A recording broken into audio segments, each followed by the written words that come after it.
Hello, I'm Mr. Craven from the NET English Director Team, and I'm going to be talking you through this quotation from Macbeth.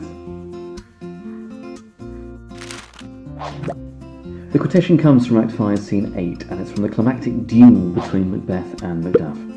Now remember that Macbeth, guilty, has attempted to avoid fighting Macduff. Of all men else I have avoided thee, Macbeth tells him.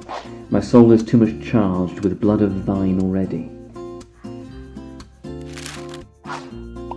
It's a sign of conscience from Macbeth, one of the things that makes the play a tragedy. Macbeth does evil things. He goes against his own and society's moral codes. He rejects religion, but he never loses his awareness of the immorality of his actions. He makes the conscious choice to commit evil acts.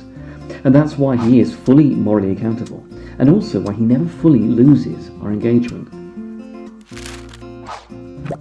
Macduff's response here shows the contrast between the characters.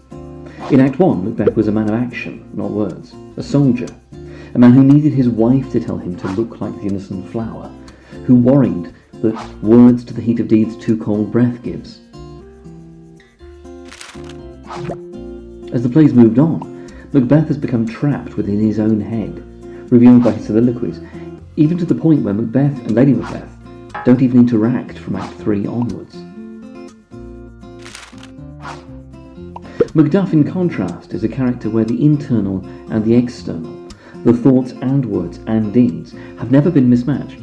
He's the only character to interrogate Macbeth's account in Act 2, Scene 3, who refuses to attend Macbeth's coronation, who places his duty to his country above himself and his family. Ultimately, he refuses to accept even the moral compromises he offered in Act 4. Now, by Act 5, Scene 8, Macbeth has returned partially to the soldier he was at the start. At least we'll die with harness on our back, he insists. However, Macduff has retained his purity. I have no words, because there are no words necessary or possible to convey his emotions, to explain, to justify, to question.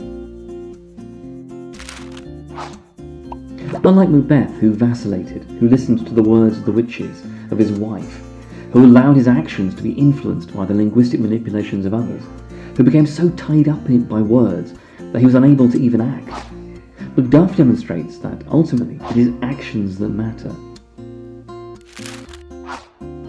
However much Macbeth may speak, it's by his actions that we judge him, just as it is with Macduff, whose voice, to cut through it all, to cut through the superfluous speech, is indeed in his sword.